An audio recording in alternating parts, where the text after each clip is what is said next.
semuanya, selamat datang di YouTube channel Paroki Borong. Oke, jadi podcast kita kali ini akan membahas nih seputaran tema tentang program pastoral tahun ekonomi berkelanjutan 2023. Tak kenal maka tak sayang, jadi harus kenalan dulu nih sebelum disayang. Bercanda. Perkenalkan, nama saya Telni. Di sini saya tidak sendiri loh. Saya ditemani oleh utusan paroki kita yang akan berbincang-bincang nih mengenai tema podcast kita pada malam hari ini. Selamat malam Romo. Selamat malam Telni. Apa kabar nih hari ini? Puji Tuhan baik. Oke, puji Tuhan baik. Jadi sebelum kita memulai podcast kita pada malam hari ini, saya ingin Romo memperkenalkan diri sekaligus profil singkatnya nih, agar penonton yang menyaksikan channel YouTube ini mengetahui siapa sih utusan paroki yang diwawancarai untuk tema podcast kita pada malam hari ini. Baik, terima kasih Telni. Jadi kami dari Paroki Borong, Paroki Santo Gregorius Borong,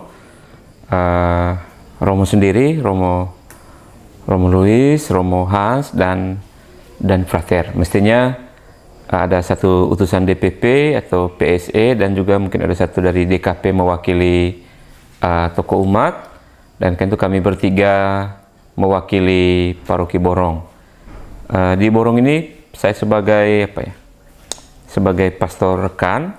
Tugas pokok saya di SMA Pancasila Borong, dan tugas di paroki juga sebagai pastor rekan. Saya diminta oleh DPP DKP dan juga Romo Hans untuk mengikuti seluruh alur itu dan mencatat baik, membuat laporan tertulis dan kemudian menyampaikannya kepada semua umat, dipelajari dalam kalender kita, dan kemudian pada tanggal 22 ini kita sudah masuk dalam penyusunan program paroki bersumber dari sidang pastoral yang baru kami ikuti kurang lebih 4 hari di Rute.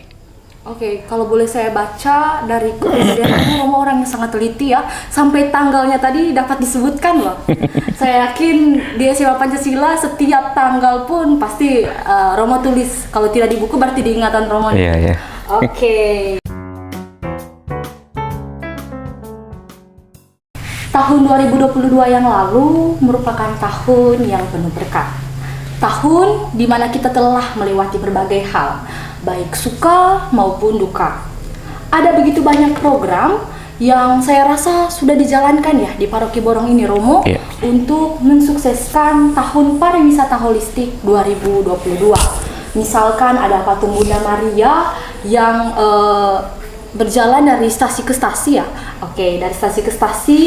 Kemudian juga Paroki Borong ini terlibat dalam festival Golokowe di Labuan Bajo dengan mengutus Sanggar Hulu Junai.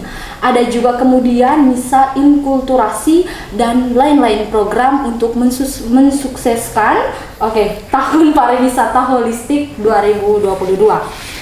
Dan pada tahun 2023 ini Keuskupan Ruteng kembali menetapkan tahun ini sebagai tahun ekonomi berkelanjutan. Bukan seperti itu, Romo? Iya, Oke. Jadi yang tentunya di setiap paroki ini diwajibkan untuk membuat program agar tahun ini, tahun ekonomi berkelanjutan 2023 ini dapat berjalan dengan lancar. Jadi di sini Romo, relax. Di sini saya sudah menyiapkan beberapa pertanyaan. Siap. Yang ingin saya tanyakan kepada Romo. Tidak banyak kok Romo, tapi setiap pertanyaan pasti saya langsung tanggapi nanti. Oke. Jadi pertanyaan yang pertama, kalau saya tidak salah nih Romo ya, beberapa minggu lalu Romo bersama dengan beberapa Romo dan Frater yang seperti Romo katakan tadi mengikuti sidang di Wenengkas. Sidang di Wenengkas. Nah, mungkin Romo bisa menjelaskan kepada saya dan juga kepada penonton di rumah apa sih atau apa saja hasil dari sidang tersebut. Baik, Telni, terima kasih. Sebelum saya sampai ke sana, Romo perlu gambarkan bahwa sidang ini dinamakan sidang postnatal. Sidang postnatal ini mempertemukan di awal tahun itu mempertemukan semua pastor paroki, pastor rekan, utusan-utusan tokoh umat, DPP, dan juga tim ahli dan sebagainya. Karena itu pertemuan awal tahun ini melibatkan semua. Ya, kita mendengar input dari tim Puspas, kemudian kita sama-sama masuk dalam kerja kelompok, kita mendapat input dari ahli yang di bidang itu, lalu kemudian pada hari-hari berikutnya itu ada penetapan program untuk 1 tahun itu. Program ini kemudian akan dijalankan dan akan disosialisasikan. Keputusannya itu pada bulan, ada kurang lebih waktu tertentu itu terjadi di Kevikepan. Jadi kita punya 4 Kevikepan Ruteng, Kevikepan Labuan Bajo, Kevikepan Reo, dan Kevikepan Borong. Kevikepan Borong. Dan nanti mereka akan melakukan yang dinamakan MONEF, monitoring, evaluasi. Jadi mereka melihat program yang sudah dibuat pada bulan Januari, bagaimana dilaksanakan pada bulan-bulan itu.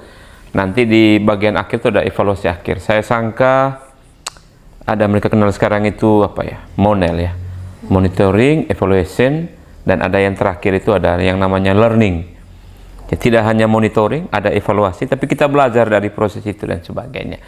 Dan saya bersama Romo Hans dan Frater mengikuti kegiatan ini di bawah tema itu apa ya, kiranya keadilan bermekaran dan kemakmuran berlimpah, dan kita mengambil tahun ekonomi berkelanjutan dengan moto juga di bawahnya sejahtera, adil, dan ekologis, ekonomi saya.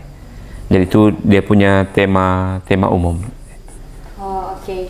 Jadi Romo kurang lebih berapa lama sih waktu sidang di sana? Berapa hari? Oke, kita mulai dari hari Senin, Selasa, Rabu, Kamis. Kamis itu malam tuh ada perayaan Natal bersama, dan Jumat pagi itu semua sudah kembali ke paroki masing-masing. Sebenarnya Frater juga harus terlibat sih sebenarnya dalam podcast ini. Iya. Iya, sebenarnya hanya mungkin ada 1-2 kendala ya Romo, makanya tidak sempat hadir pada malam hari ini. Iya. Oke. Pertanyaan selanjutnya nih Romo. Kemudian setelah Romo melihat arah program yang dibuat pihak keuskupan kita, apa sih yang mesti paroki ini lakukan untuk menanggapi program-program yang ditawarkan pada sidang kali ini? Baik, jadi kalau tahun lalu kita masuk dalam tahun pariwisata holistik, ada beberapa program yang terus dilanjutkan. Terus dilanjutkan pada fokus-fokus tertentu seperti Festival Golokoe, Festival Golocoe, itu tetap dilanjutkan. Pada tahun ini dengan tema umum ekonomi berkelanjutan saya ini, sejahtera, adil, dan ekologis, Romo perlu gambarkan yang pertama itu kita mulai dengan rekoleksi. Rekoleksi diberikan oleh Romo Andi Jeramat. Saya sangka baru pulang studi dari Roma, materinya sangat bagus. Lalu ada input Bapak Uskup. Bapak Uskup membuka kegiatan ini, kemudian menyampaikan pokok-pokok. Bapak Uskup mengajak gereja ini menjadi terlibat dalam perjuangan untuk meningkatkan kesejahteraan ini, sejahtera. Lalu itu pada hari pertama, dilanjutkan juga ada peluncuran buku tentang pariwisata holistik pada malam harinya. Keesokan harinya itu kita menamakan seperti studi bersama. Ada 2 pakar yang berbicara. Itu pakar yang pertama itu sangka pakar teologi, Romo Martin Chen. Romo Martin Chen itu dia bicara tentang gereja dan ekonomi berkelanjutan. Satu hal yang menarik yang saya temukan dalam gagasan-gagasan yang disampaikan oleh Romo Martin itu bagaimana gereja itu tidak hanya cura animarum, tidak hanya memelihara jiwa-jiwa, tetapi juga cura hominum. Jadi dia juga harus memperhatikan manusia saat ini, dan itu ada peran eskatologis. Keselamatan itu bukan tunggu kita mati, tapi sudah dimulai dalam hidup kita di dunia ini, dan nanti akan mencapai kesempurnaannya di akhir kehidupan. Dan Paus Fransiskus dalam catatan dari Romo Martin itu mengajak gereja itu untuk apa ya, menjadi bagian dari membebaskan kita dari kemiskinan.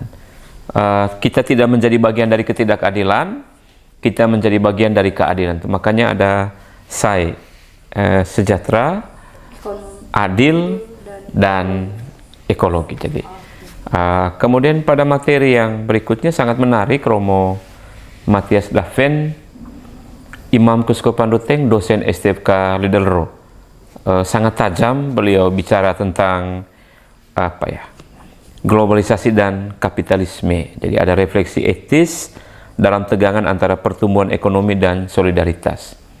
Romo Matthias begitu dalam mengupas tentang apa ya, bagaimana kapitalisme itu dia sendiri semacam menjadi virus yang mengglobal. Jadi bagaimana apa, kita di dalam cengkeraman perusahaan-perusahaan besar transnasional, dan dia coba dalam tinjauan filsafat mau lihat bagaimana hubungan antara ekonomi dengan apa nih, dengan kekuatan-kekuatan besar ini, dan bagaimana gereja dalam pandangannya berkiprah di sana.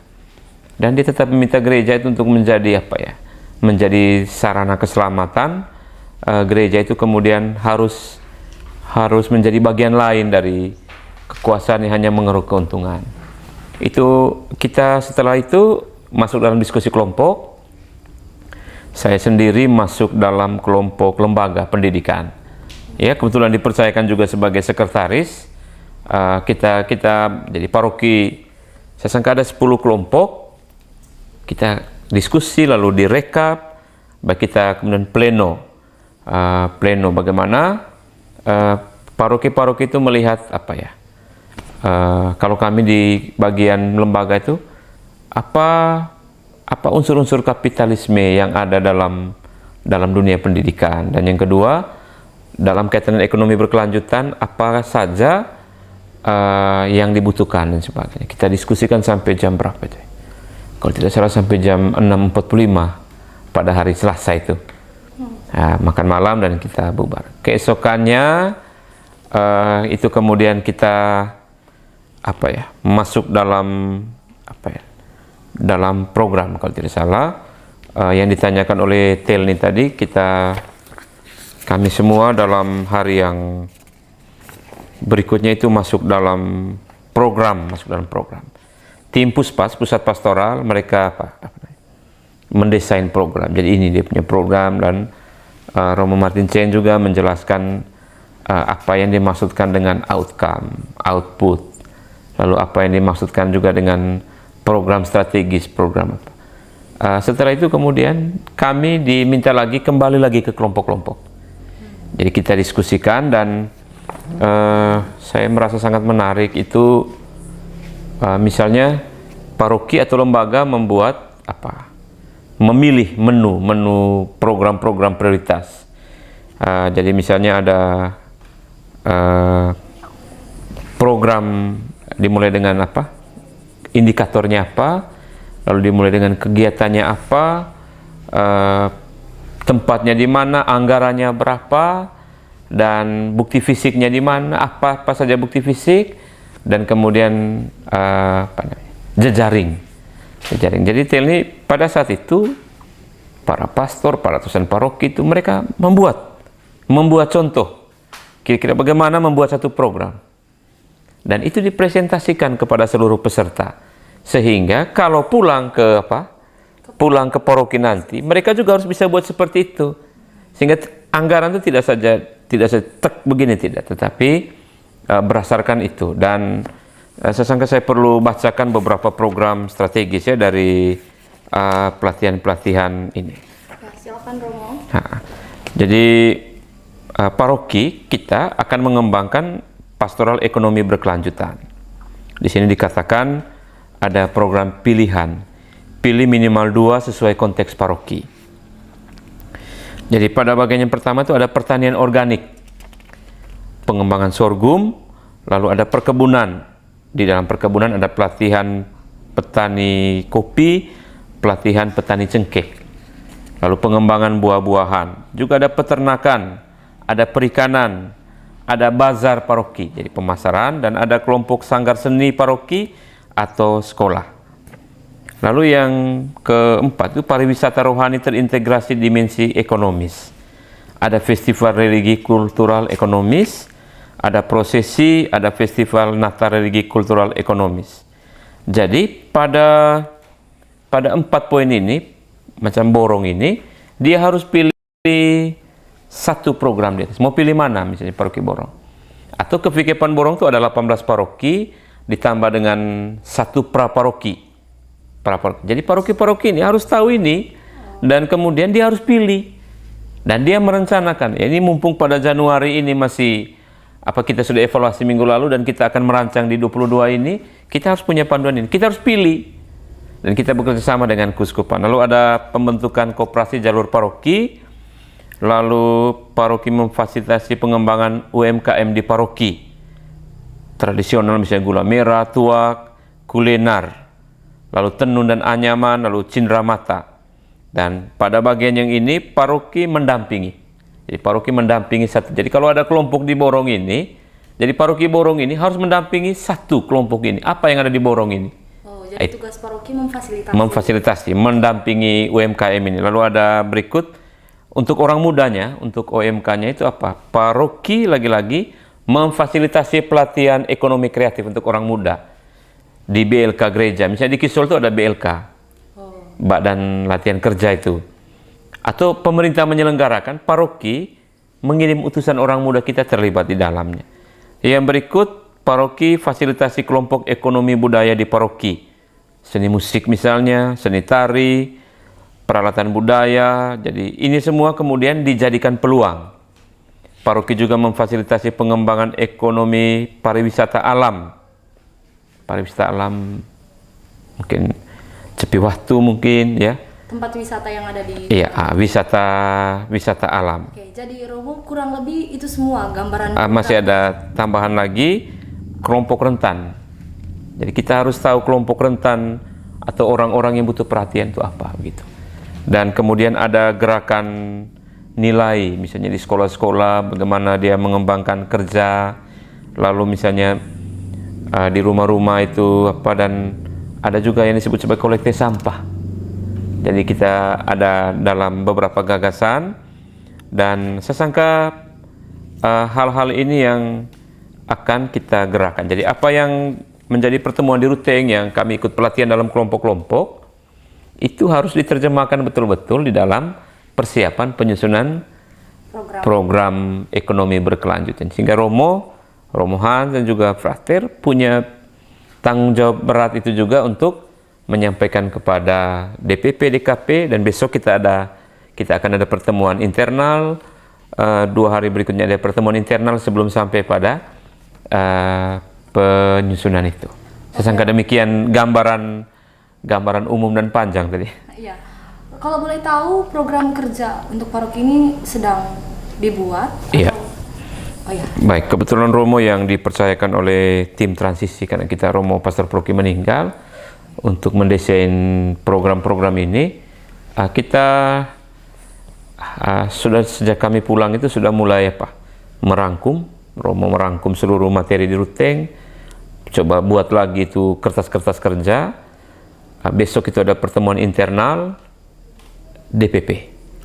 Mereka satukan semua program, kita akan input di sana dia. DKP pada hari Rabu dan sampailah kita pada hari Minggu. Dan apa yang kita buat pada hari Minggu adalah pertama-tama buatlah prioritas ini. Yang tadi disampaikan dari Kuskupan mana kita pilih program apa dan dia ya kalau saya melihat bahwa ekonomi berkelanjutan ini supaya ya masyarakat kita bisa sejahtera, adil dan ekologis. Jadi mencintai lingkungan hidup juga itu bagian dari, saya sangka itu dia punya 1-2 pokok untuk sampai pada tanggal 22 Januari di Paroki Borong. Oke, jadi kita langsung ke pertanyaan terakhir. Siap. Saya rasa sudah penonton di rumah sudah mengetahui program-program apa saja yang terdapat dalam tahun pastoral ekonomi berkelanjutan. Oke, di pertanyaan yang terakhir nih Romo, kira-kira Romo apakah ada saran nih yang Romo ingin tawarkan kepada umat di Paroki Borong ini agar dapat terlibat aktif dalam mensukseskan program ekonomi berkelanjutan tahun 2023? Baik, kalau usul saran saya, terutama kita melihat poin-poin penetapan program yang disampaikan dan ditandatangani oleh Bapak. Kalau menurut saya sebagai paroki kota, tapi juga dengan umat yang kelas banyak yang masih rentan, juga masih belum sejahtera, Paroki Borong harus mengambil kesempatan ini. Dan saya sangat berharap bahwa kita harus mendalami dokumen-dokumen ini. Itu dulu yang pertama. Bahwa nanti ada program kunjungan dari Puspas ke masing-masing kevikepan, tapi menurut Romo kita satu pemikiran dulu, ekonomi berkelanjutan, lalu kita buat program. Jadi ada juga yang kita bahas itu misalnya banyak lahan-lahan kosong. Ada juga penggunaan istilah lahan tidur, tapi itu dikritik karena bukan lahannya yang tidur, tetapi sebenarnya orangnya yang tidak mau bergerak, bukan lahannya. Tapi mau katakan banyak lahan kosong, misalnya paroki kita punya ini, bagaimana kita memanfaatkan lahan kosong untuk menanam itu tadi, buah-buahan, atau untuk pengembangan peternakan, perikanan, dan ini kita gerakan. Dan karena itu usul saran saya yang kedua, itu kita perlu inventaris, identifikasi. Tim paroki, menurut saya harus punya lead bank ya.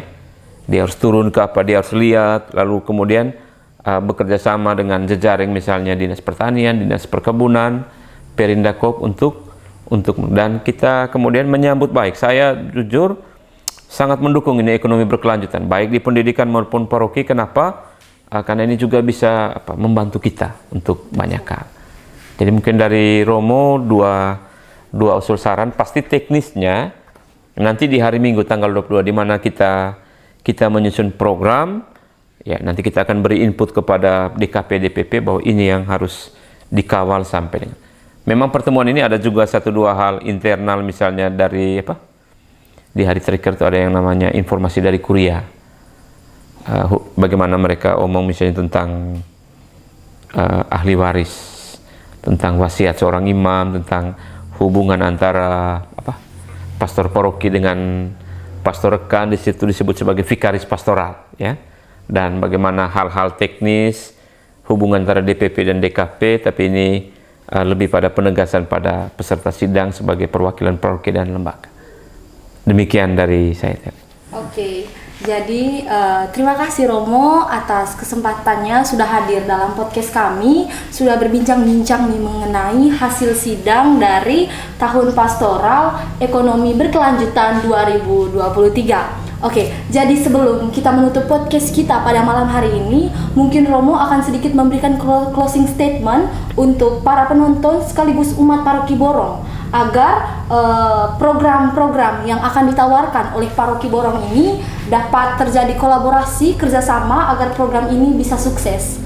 Oke, silakan Romo. Baik umat Paroki Borong dan juga mungkin umat kevikepan Borong yang saya kasihi, sidang pastoral postnatal ini membawa berkat bagi kita, baik berkat gagasan, berkat program, dan juga berkat ekonomi berkelanjutan, sejahtera, adil, dan ekologis. Mari kita sambut baik program ini sebagai bagian dari perjalanan iman kita, dan percaya dan yakinlah bahwa apa yang dihasilkan dalam sidang postnatal ini akan menjadi tidak bermakna kalau kita tidak melakukannya. Saya menutup ini dengan pesan Paus Fransiskus dalam dokumen Instrumentum Laboris tahun 2015. Dia katakan apa?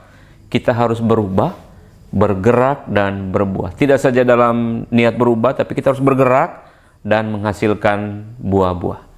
Demikian, terima kasih. Oke, terima kasih banyak Romo. Terima kasih Telni. Oke, demikian podcast kita pada malam hari ini.